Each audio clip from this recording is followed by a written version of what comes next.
Here are 6 key points from this year's council budget and what they mean for you and your community.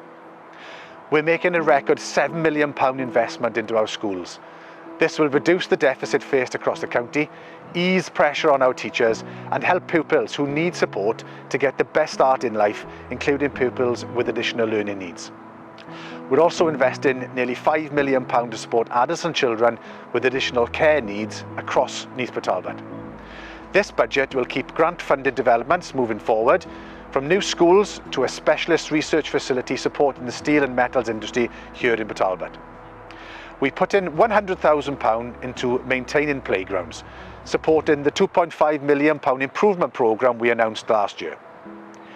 In total, over £428 million will be invested into our services, from maintaining roads and making waste collections to education and care for vulnerable residents. Further announcements relating to our road network will be announced in the coming weeks.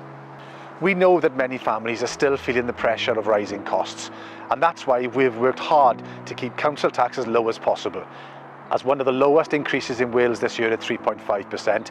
But we understand that for many the cost of living crisis continues to have negative impacts, and we ask that you make contact with our welfare rights team to see if they can provide you with any additional support. At a time of real financial pressure, this budget protects vital services and supports communities across Port Talbot.